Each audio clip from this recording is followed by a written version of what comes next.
नमस्कार, स्वागत है आपका स्टॉक 2020 का। और आज हफ्ते का आखिरी दिन है और लॉन्ग वीकेंड है, तो बहुत सारी ऐसी बातें मैं आपको बताऊंगा जिसको आपको ध्यान में रखना है, क्योंकि 3 दिन छुट्टियों वाले रहेंगे। सोमवार भी इसमें इंक्लूडेड है। और आशीष आज भी हमारे साथ है, क्योंकि हेमंत आज ऑफिशियली छुट्टी लेके गए हैं। कल ऑफिशियली थे, ऐसा क्या? कल तो बीमार हो गए थे, तो उन्होंने सुबह मैसेज किया था आज, लेकिन आज की छुट्टी उन्होंने पहले से बताई थी। वो ध्यान रखिए। लेकिन सबसे पहले नजर डाल लेते हैं कि दुनिया भर से संकेत क्या मिल रहा है, जिसे हम पिच रिपोर्ट कहते हैं। और आज की पिच रिपोर्ट मुझे बेहतर लग रही है, इसलिए लग रही है कि जो बातचीत अमेरिका और चीन के बीच चल रही है वो अभी खत्म नहीं हुई है और उसका फैसला अभी नहीं आया है। और ये उम्मीद की जा रही है कि शायद कुछ बात बने, क्योंकि अमेरिका बहुत होपफुल है कि उनकी बात बन जाएगी। हालांकि 2-3 ऐसे इश्यूज़ हैं जिस पर अभी तक कोई क्लैरिटी नहीं कि क्या होगा। उसमें IPR है, टेक्नोलॉजी ट्रांसफ़र है, करेंसी डिवैल्यूएशन को इश्यूज़ लेकर के। लेकिन जो अमेरिका के बातचीत करने वाले लोग हैं वो उम्मीद रख रहे हैं कि शायद बातचीत बन सकती है। और अब से थोड़ी देर बाद ट्रम्प साहब का एक फॉक्स न्यूज़ पर इंटरव्यू आने वाला है, तो उसमें भी वो कुछ इशारा कर सकते हैं, संकेत दे सकते हैं। तो वो हम आपको नीचे दिखाते रहेंगे क्या है। चीन की तरफ से हमने अभी थोड़ी देर पहले वाले शो में बताया भी था कि MSCI उनके स्टॉक्स का वेटेज बढ़ा रहा है तकरीबन 4 गुना, तो वो बहुत पॉजिटिव है। और चीन में एक तरीके से रिवाइवल के संकेत दिख रहे हैं, तभी वो इस तरीके की बातें की जा रही है। तो माहौल मेरे हिसाब से आज पिच रिपोर्ट जो आपको दिख रही है वो पॉजिटिव है। बट एक दिक्कत है कि लॉन्ग 3 दिन की छुट्टी है, तो ट्रेड कोई कैरी करेगा कि नहीं करेगा। आशीष, आप करेंगे क्या? नहीं, इसलिए टीम ऐसे यूज करी है मैंने जिसमें कैश मार्केट के स्टॉक्स हैं, तो उनमें तो मुझे लगता है कि मैं ऐसे स्टॉक्स ढूंढने की कोशिश कर रहा था जो बीटन डाउन है, इंटरेस्टिंग स्टोरीज हैं जिनमें आपको दमखम नजर आता है। तो मुझे उस लिहाज से रिलेटिवली इम्यून रहूंगा मैं इस ग्लोबल डेवलपमेंट से। हाँ, लेकिन लॉजिकली तो मुझे लगता है आज दिन के दौरान मुनाफा बांध लेना चाहिए। पर मैं होपफुल इस बात को लेकर भी हूँ, एटलीस्ट इस तरह के इंडिकेशंस भी आ रहे हैं कि लाइकली है कि जो डेडलाइन थी इसे और फर्दर एक्सटेंड कर दिया जाएगा, क्योंकि यूएस भी चाहता है सहमति बने, चाइना भी चाहता है। इस समय कोई नहीं चाहता कि ये डील के बीच में अटके।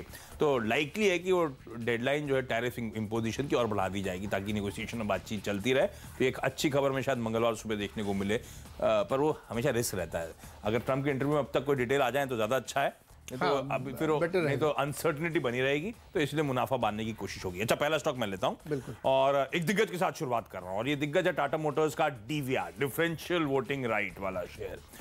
अब इसमें क्या है, वोटिंग राइट नहीं होती तो डिस्काउंट में ट्रेड करता है। पर एक बात बताएं, हम और आप में कितने लोगों ने दरअसल जिन स्टॉक्स को ओन करते हैं वहां पे वोटिंग में पार्टिसिपेट करा है? वोटिंग का नोटिस पढ़ा है? नोटिस पढ़ा है, एग्जैक्टली। तो इसीलिए ये जहां पे बहुत जागरूकता होती है वहां पे आप फिर भी तवज्जो देते हो वोटिंग राइट को। हमारे जो वो है नहीं। मुझे मानना है इतना बड़ा डिस्काउंटिंग होनी नहीं चाहिए। हालांकि इसका कोई मापदंड नहीं है, फॉर्मूला नहीं है कि डिस्काउंटिंग कितनी ऑर्डिनरी शेयर में डिविडेंड भी ज्यादा मिलता है। हाँ, प्रेफरेंस भी रहता है थोड़ा। अच्छा, इस बात का ध्यान रखें कि इस समय ये टाटा मोटर्स ऑर्डिनरी शेयर और DVR में 50% का डिस्काउंट चल रहा है। एग्जैक्टली। तो इतनी तगड़ी डिस्काउंटिंग क्या सिर्फ इस बात के लिए कि मैं वोटिंग राइट नहीं है मेरे पास? मुझे लगता है थोड़ा सा ये स्क्वीज होने की जरूरत है, इसीलिए DVR ज्यादा पसंद। और ये भरोसा और बढ़ता है जब SBI म्यूचुअल फंड की खबर आती कि कल ओपन मार्केट से उन्होंने गजब की बाइंग करी है। 38 लाख शेयर्स लार्ज ट्रेड के जरिए SBI म्यूचुअल फंड ने टाटा मोटर्स DVR के खरीदे, इतना ह्यूज चंक। तो मुझे लगता है टाटा मोटर्स DVR को रडार पर रखें। आज आंकड़े आने हैं, वीक आने, ये सबको पता है। और एक बात ध्यान रखें, अशोक लेलैंड लगातार मार्केट शेयर गेन कर रहा था, ऑफ लेट ये रिवर्सल हुआ है। टाटा मोटर्स का जा रहा है कमर्शियल मार्केट में मार्केट शेयर गेन कर रहा है। टाटा मोटर्स के DVR को रडार पर रखें। लोअर लेवल से जब हमने एक शो कर रहा था आधे घंटे का स्पेशल, जब एक्सपर्ट सब बुलिश होते रहे थे, टाटा मोटर्स ने जो वन टाइम इंपैक्ट लिया था उसके बाद से कि हालात सुधरेंगे, तब से देखिए एग्जैक्टली वो उस दिन कर रहा था शो जिस दिन वो खबर आई थी मैसिव 27,000 करोड़ रुपए के घाटे की। उस दिन से अब तक 25% टाटा मोटर्स चल चुका है। मुझे लगता है DVR को रडार पर रखें। 90 के टारगेट्स। बिल्कुल 130 के लो उसने इंटरडे बनाए थे और उसके बाद वहाँ से ज़बरदस्त रिकवरी। लेकिन मेरे स्टॉक होगा पहला वोडाफोन आइडिया। कल कैबिनेट ने इनके प्रपोजल को मंजूरी दी है जो FDI के तौर पे था। 5,000 से लेकर के 25,000 करोड़ तक के अप्रूवल है इनके पास, और ये राइट्स इशू करना चाहते हैं, फंड जुटाना चाहते हैं। तो सर्वाइवल के लिए बहुत ज़रूरी है, फंड चाहिए इनको, तो इसलिए यहाँ पे थोड़ी खरीदारी कर सकते हैं। लेकिन सिर्फ ट्रेडिंग के लिहाज से तो 31 साढ़े 31 के टारगेट लेते हुए वोडाफोन आइडिया में खरीदारी की जा सकती है आज।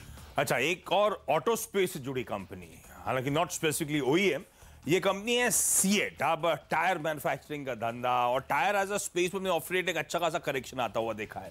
सीएट का स्टॉक भी 1600-1700 के हाई से ऑलमोस्ट साल के लोज पे आके खड़ा हुआ है। 1100 के नीचे इस समय आपको ट्रेड करता हुआ नजर आएगा। और यहाँ पे भी अब मैं वाले स्टॉक्स हाईलाइट करने की कोशिश कर रहा हूँ जहाँ पे या तो फंड्स एक्टिव हो रहे हैं, जैसे टाटा मोटर्स डीवीआर की बात करिए, खुद प्रमोटर्स बाइंग कर रहे हैं। सीएट के केस में अमांसा होल्डिंग्स ने यहाँ पे अपनी हिस्सेदारी और बढ़ाई है। ऑलमोस्ट 1 लाख शेयर्स कल के ट्रेड में एक्वायर करे गए, अपनी होल्डिंग जो है वो बढ़ाकर 5% के पार ले गए। तो ये भरोसा दिलाता है। और वैसे भी आप सब जानते हैं, इंटरेस्टिंग है टायर स्पेस ऑफलेट करेक्शन के बाद, और ऑटोज में अगर मैं बुलिश हो रहा हूं तो मुझे लगता है इवेंचुअली ये टायर कंपनीज में भी अच्छा मोमेंटम शुरू होना चाहिए। 1125 तक के टारगेट्स यहां पर। एसजेवीएन सतलज जल विद्युत निगम में खरीदारी चलाया। कल एक्चुअली कैबिनेट के फैसलों की झड़ी लगी, तो मेरी टीम में बहुत सारे आपको स्टॉक वैसे मिलेंगे। इनके लिए एक अच्छी खबर ये कि एक हाइड्रो प्रोजेक्ट है जो नेपाल के कुछ पोर्शन में जाता है। तो एक अरुण 3 नाम की एक योजना है, नाम भी सरकार ने बड़े अच्छे अच्छे रखे हैं। उसके लिए जो है गैप फंडिंग की ज़रूरत थी, जो बहुत दिन से इंतजार था, और वो एसजीवीएन को मिलनी थी कि ये प्रोजेक्ट वो कंप्लीट करें, और वो उसका अप्रूवल सरकार ने दे दिया है। तो एसजीवीएन के लिए आज अच्छे दिन रहेंगे। यहाँ पे 24 रुपये तक के टारगेट के साथ खरीदारी कर सकते हैं। एक स्टॉक और बताता हूँ, वेदांता।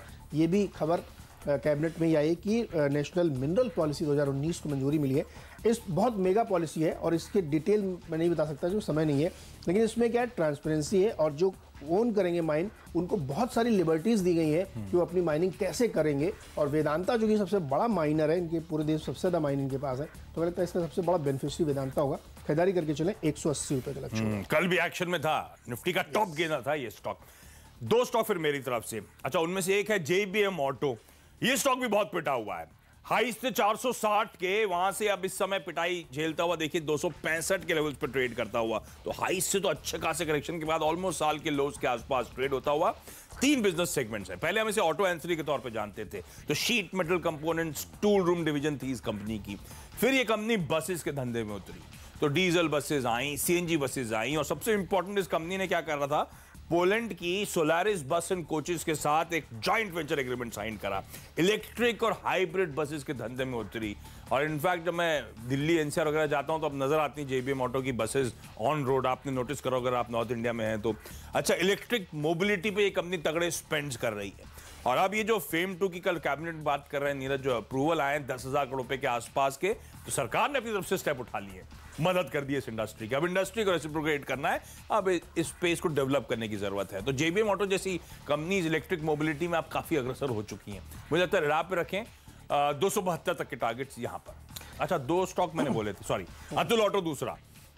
ऑटो बिक्री के आंकड़े आने हैं, पिछली कुछ ऑटो बिक्री के आंकड़े लगातार प्रेशर के बाद अब पॉजिटिवली सरप्राइज कर रहे हैं। ये कंपनी 3 व्हीलर के लिए जानी जाती है, और हम लोग ने बहुत लोगों ने नाम नहीं सुना होगा इसीलिए क्योंकि ये लार्जली गुजरात सेंट्रिक प्ले है। गुजरात के अलावा दिल्ली, बैंगलोर, कुछ स्पेसिफिक मार्केट्स में अब ये across the length and breadth of this country अपनी पैर जमाने की धीरे धीरे कोशिश कर रही है। तो ऑटो प्ले इसके लिए एक्सपैंड करने के लिए बहुत स्कोप है। एक्सपोर्ट पे थ्रस्ट देने की ये कंपनी कोशिश कर रही है। और मैं इलेक्ट्रिक मोबिलिटी की बात कर रहा था, इस कंपनी के पास भी अपने इलेक्ट्रिक रिक्शाज हैं, लेकिन खैर अभी इलेक्ट्रिक रिक्शा से चलन इतना चला नहीं है। अब इसने जेबीएम ग्रुप के साथ ही टाई अप कर रखा है अतुल ऑटो ने, इसी स्पेस को और बढ़ाने के लिए। तो ये इंटरेस्टिंग है, इसीलिए मैं इलेक्ट्रिक मोबिलिटी पे आज फोकस कर रहा हूं। अतुल ऑटो रडार पे 320 तक के टारगेट। और अतुल ऑटो के साल के हाई से ध्यान रखें, इसके भी 466 के, 466 के, और वहां से ऑलमोस्ट 150 रुपए नीचे ये स्टॉक इस समय भी। प्राज इंडस्ट्रीज अगला इसको रखा है। कल एक और कैबिनेट का फैसला हुआ है, उस योजना का नाम है मंत्री जीवन योजना, प्रधानमंत्री जीवन योजना। मतलब नाम गजब गजब रखा है, नाम तो गजब है। ये जीवन योजना क्या है, बायोगैस, बायोमास बनाना है इसको, और इसके अंदर एथेनॉल प्रोजेक्ट चलाए जाएंगे, कमर्शियल और दूसरे पायलट प्रोजेक्ट। और उसमें सरकार ने करीब 2200 करोड़ रुपए के आसपास का एलोकेशन किया है इस योजना के तहत। तो प्राज को फायदा इसलिए होता है क्योंकि वो एथेनॉल बनाने के लिए या और दूसरे बायोफ्यूल बनाने के लिए जो टेक्नोलॉजी होते हैं ये डेवलप करते हैं। तो इनके लिए एक अच्छी खबर यहाँ पर खरीदारी की जा सकती है। 150 का टारगेट होगा। इसी समय एक और बता दूँ आपको, सोनाटा सॉफ्ट, इसमें HDFC म्यूचुअल फंड ने मंगलवार को 21,20,000 शेयर खरीदे हैं, जो तकरीबन 2% से ज़्यादा का हिस्सा बनता है। और इसी कंपनी में अब इनका हिस्सा बढ़ के 7.1% हो गया है। तो ये एक डेवलपमेंट इसलिए मुझे अच्छा लगा क्योंकि HDFC की जब बाइंग होती है म्यूचुअल फंड की तो स्टॉक में थोड़ा सस्टेनेबल ग्रोथ दिखने मिलती है। 350 के टारगेट के साथ सोनाटा सॉफ्ट में खरीदारी कर सकता है। ठीक बात। कैश मार्केट के स्टॉक जहां अच्छी बाइंग एक्सपेक्टेड है, तो कैबिनेट के डिसीजंस में नेशनल मिनरल पॉलिसी 2019 को अप्रूवल हुआ, तो उसमें एक इंटरेस्टिंग स्टॉक है डेक्कन गोल्ड माइंस, जो कि माइनिंग के लिए जाना जाता है। हालांकि ये सच है, गोल्ड माइनिंग देश में पिकअप हुई नहीं, इस कंपनी के साथ तमाम इश्यूज रहे, तो कंपनी ने वाकई कभी टेक ऑफ किया नहीं। 60-62 के हाई से अब ये स्टॉक ऑलमोस्ट आधे से नीचे आपको कामकाज करता हुआ नजर आएगा। पर ये नेशनल मिनरल पॉलिसी जो है वो इंटरेस्टिंग है, तो इस समय एटलीस्ट ट्रेड के लिहाज से, क्योंकि ये सस्टेनेबल माइनिंग सेक्टर डेवलपमेंट पे फोकस कर रहे हैं। 2019 पॉलिसी जो है ना, सबसे इंटरेस्टिंग हाईलाइट है इंफ्रास्ट्रक्चर का दर्जा दे दिया गया है माइनिंग को, जिसके चलते आप फाइनेंसिंग में एक बूस्ट आता हुआ देखेंगे। प्राइवेट सेक्टर के लिए आसान होगा माइनिंग करना, और साथ साथ आसान होगा ग्लोबली माइनिंग एसेट्स को एक्वायर करना। तो डेक्कन गोल्ड माइन को रडार पर रखें, सेंटिमेंट पॉजिटिव है। किस हद तक ये कंपनी इस माइनिंग पॉलिसी के फायदे भुना पाती है ये तो समय बताएगा, लेकिन आज ट्रेडिंग के लिहाज से 29 तक के टारगेट। और इसी के साथ वक्त है अब हम दोनों की टीम्स के मिस्टर डिपेंडेबल जानने का। भारतीय एयरटेल और कल इनके जो फंड जुटाने की योजना का खुलासा इन्होंने किया, उसमें 32,000 करोड़ रुपए जुटाए जाएंगे, और वो इसलिए क्योंकि इनको जो बहुत कंपटीशन हो रहा है उसके लिए फंडिंग की ज़रूरत है। और उसमें से 25,000 करोड़ रुपए राइट्स इशू के जरिए जुटाए जाएंगे, और उसमें रेशियो रखा गया कि 67 शेयर अगर आपके पास हैं तो आपको 19 शेयर राइट्स इशू के जरिए मिल सकते हैं, और एक राइट्स इशू का भाव रखा गया है 220 रुपये, जो मौजूदा भाव से 31% डिस्काउंट पे है। तो काफ़ी, चूँकि बड़ी इक्विटी है, बहुत लोग इसको ओन करते हैं, तो सक्सेसफुली हो जाना चाहिए, और अट्रैक्टिव प्राइस भी इन्होंने रखा है। खरीदारी करके चल सकते हैं भारतीय एयरटेल में, क्योंकि मतलब लार्जेस्ट प्लेयर है और इसमें दमखम भी लगता है कि सस्टेन करने का। यहाँ पे 330 के लक्ष्य के साथ भारतीय एयरटेल में खरीदारी की जा सकती है। ईपीसी इंडस्ट्रीज आज का डिपेंडेबल खिलाड़ी। अच्छा, हम कहते हैं ना what's in the name, Shakespeare ने कहा था ना, क्या वैसे ही ईपीसी इंडस्ट्रीज के नाम में क्या है, कुछ नहीं है, अब नाम बदल रहा है। अब नाम हो रहा है महिंद्रा ईपीसी इंडस्ट्रीज। तो आप लोगों को रियलाइज होगा कि महिंद्रा ग्रुप की कंपनी है, बेहतरीन बिजनेस है, क्योंकि हम स्पेस में एक ही लिस्टेड कंपनी के बारे में ज्यादा चर्चा करते हैं। ये माइक्रो इरिगेशन के काम में है, तो drip irrigation, sprinklers, rain guns, pumps, pipes, ये सब कंपनी बनाने का काम करती है, जिसमें एक्सपेक्टेड है, एंटिसिपेटेड है कि थ्रस्ट रहेगा। अब इलेक्शन का टाइम है तो शायद डोल आउट होते हुए नजर आए। कोशिश हो रही है फार्मर्स के ऊपर स्पेंड करने की। वो 2,000 रुपए का डोल आउट तो ऑलरेडी इतनी जल्दी कर दिखा दिया सरकार ने सबके जेब में। तो ये ईपीसी इंडस्ट्रीज जैसी कंपनी को रडार पर रखें, जो इवेंचुअली महिंद्रा ईपीसी होगी। ये स्टॉक 160 के हाईस थे, वहां से अब ये 90 के लेवल्स पर ट्रेड कर रहा है, 40-45% अपने हाईस से नीचे। पर ये इंटरेस्टिंग स्टोरीज हैं, अच्छी पेडिग्री की कंपनी है। अच्छी बात तो ये है, छोटी कंपनी होने के बावजूद भी, क्योंकि अच्छी पेडिग्री है, इसलिए रडार पर रखना चाहिए। इसलिए मैंने कहा था कुछ कैश मार्केट के स्टॉक जो अट्रैक्टिव बेट हो सकते हैं एटलीस्ट इस समय ट्रेडिंग के लिहाज से, वो आज रडार पे। दो और कैश मार्केट के स्टॉक्स जहां पे कन्विक्शन है कि आगे खरीदारी अच्छी रहेगी, तो ट्रेडिंग के लिहाज से मूड बनाए। इमामी रियल्टी खरीदारी करने के मौके, साल के हाईस थे 324, वहां से अब ये स्टॉक 60% नीचे। और इमामी ग्रुप पे आपने देखा होगा ऑफ ट्रांजैक्शन के बाद किस तरह से भरोसा बढ़ता हुआ, तो वो पेरेंटेज जो स्ट्रांग हो रहा है, पेरेंट का बैलेंस शीट जो इंप्रूव हो रही है, उसका फायदा मिलेगा। और बेहद इंटरेस्टिंग रियल एस्टेट कंपनी है इमामी सिटी, कोलकाता में डेवलप कर रही है। 14 एकड़, 23 टावर्स, 13 फ्लोर्स के। चेन्नई के तेजोमया में 8.5 एकड़ की प्रॉपर्टी 27 टावर्स खड़े कर रही है। चेन्नई के एरो सिटी में 62 एकड़ की प्रॉपर्टी डेवलप कर रही है, और अब झांसी में उतरने की तैयारी है। रेडा पे रखें। सिनेलाइन इंडिया, आज फ्राइडे है तो उस मूड से, लेकिन ये सिर्फ ट्रेडिंग बेट के तौर पे 88 के हाई से अब ये साल के लोज पे आधा होकर कामकाज कर रहा है।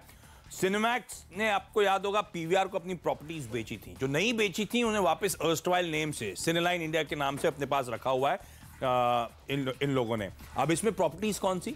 अंधेरी में सिनेमा हॉल है, अंधेरी मुंबई में, अंधेरी, सायन, कांदिवली, गोरेगांव, मीरा रोड, थाने में 2 प्रॉपर्टीज, नासिक, नागपुर में प्रॉपर्टीज है। तो इंटरेस्टिंग बंदा, और इवेंचुअली खैर डाउटफुल है कि ये कोई सिंगली होल्ड करेगा, ये सब बिकते हैं इवेंचुअली। लेकिन सिनेलाइन इंडिया इस समय तो ट्रेडिंग के लिहाज से, आज जो फ्राइडे मूड के लिहाज से 46 तक के टारगेट्स, अच्छी ट्रेडिंग बेट शायद आज दिन के दौरान हो सकती है। आवन में झांसी का नाम लिया, यूपी वाला झांसी, यूपी वाला झांसी, इमामी। झांसी में इमामी इंफ्रा प्रोजेक्ट बनाया, पहला कोलकाता था तो उनका था ही था, उसके बाद वो चेन्नई में उतरे थे, और उसी वेबसाइट में मैं कल पढ़ रहा था रात में बैठे बैठे, तो उन्होंने लिखा है कि झांसी में coming soon. Very interesting, Jhansi में अगर आता है।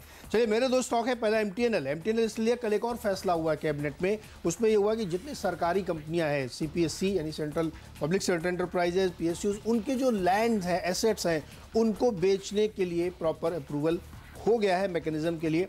तो एमटीएनएल की, चूँकि आपको याद होगा, निकल के आया कि बहुत सारे इनको सस्ते लोन दिए जाएंगे, इंटरेस्ट सब्सिडी सरकार भरेगी, और आपकी जो स्टॉक है आपके पास, उसकी वैल्यू के बराबर तक का लोन आप ले सकते हैं। बलरामपुर जी ने 145 का लक्ष्य, 129 का स्टॉप लॉस, और 73,000 शेयर्स ओपन मार्केट से खरीदे गए हैं। 385 के हाई थे, ये स्टॉक ऑलरेडी वहां से 1/3 नीचे ट्रेड करता हुआ नजर आएगा। मैंगलोर केमिकल्स एंड फर्टिलाइजर्स, और इसके प्रोमोटर्स कौन है? एडविंस ग्रुप। अब एडवेंस ग्रुप ने एडिशनली यहाँ पे 2,88,000 शेयर्स खरीदे हैं, 1/4% अपना स्टेक और बढ़ा दिया। ये ओपन मार्केट से खरीदारी हुई है, इसको भी रिडा पे रखें। ये स्टॉक का हाई था 68 का, वहां से अब ये भी 50% से ज्यादा नीचे ट्रेड करता हुआ इन दोनों स्टॉक्स में, क्योंकि प्रमोटर्स बाइंग करें, रिडा पे रखें। चीनी के 2 और शेयर त्रिवेणी इंजीनियरिंग और मवाना शुगर्स दोनों में खरीदारी करिए। जो शुगर के लिए बड़ी खबर निकल के आई है, बहुत सारा लोन सस्ती दरों पे दिया जाएगा और ब्याज सरकार भरेगी, ये इनके लिए पॉजिटिव है। दोनों में खरीदारी सलाह होगी। जल्दी से एक बार पूरी टीम आपके सामने रख देते हैं जो खरीदारी पे पूरी बेस्ड है, और बहुत सारे फैसले जो कल कैबिनेट में हुए उस पे है। वोडाफोन आइडिया को अप्रूवल, SJVN, वेदांता, प्राज, ये सब उस खबर पे आधारित है जो कैबिनेट ने अप्रूवल दिया। सोनाटा सॉफ्ट में HDFC म्यूचुअल फंड ने 2% हिस्सेदारी ओपन मार्केट से खरीदी है। भारतीय एयरटेल ने बड़ी फंड रेजिंग के प्लान्स किए हैं और 31% डिस्काउंट पर राइट्स इशू लेके आ रहे हैं। MTNL को इसलिए क्योंकि कैबिनेट ने कल जमीनें जो है तमाम सरकारी कंपनियों की उसको बेचने के मैकेनिज्म को अप्रूवल दे दिया है, तो इनके लिए फायदा। और 3 चीनी कंपनियां बलरामपुर, त्रिवेणी और मवाना में खरीदारी करके चले। 10 के 10 बल्लेबाज मेरी टीम में भी हैं, लेकिन कई सारे कैश मार्केट के स्टॉक्स। शुरुआत लेकिन टाटा मोटर्स का DVR, जहां पे SBI MF ने ऑलमोस्ट 30-35 लाख शेयर्स कल खरीद डाले। CEAT, Amansa holding almost 1 lakh shares की बाइंग यहां पर होती हुई। JBM ऑटो, अतुल ऑटो, ये वो कंपनीज जो इलेक्ट्रिक मोबिलिटी पर तगड़ा स्पेंड कर रही हैं। डेक्कन गोल्ड माइन, जो नेशनल मिनरल पॉलिसी को मंजूरी मिली है, माइनिंग पॉलिसी को जो मंजूरी मिली है, इंफ्रास्ट्रक्चर का दर्जा मिलना है। डिपेंडेबल के तौर पे आज का स्टॉक था EPC इंडस्ट्रीज, अच्छे स्ट्रॉन्ग परसेंटेज वाली, अच्छे धंधा। फ्री हिट और उसके बाद वाला स्टॉक जो है वो दोनों वो स्टॉक जो कैश मार्केट के तगड़े करेक्शन अपने हाई से इंटरेस्टिंग बिजनेसेस ट्रेडिंग के लिहाज से रिडा पे रखें खरीदारी करने के मौके। और फाइनली असाई इंडिया ग्लास आपकी स्क्रीन पर पावर प्ले के तौर पे, और मैंगलोर केमिकल जहां पे प्रमोटर्स ओपन मार्केट से यानी कि खुले बाजार से शेयर खरीद रहे हैं।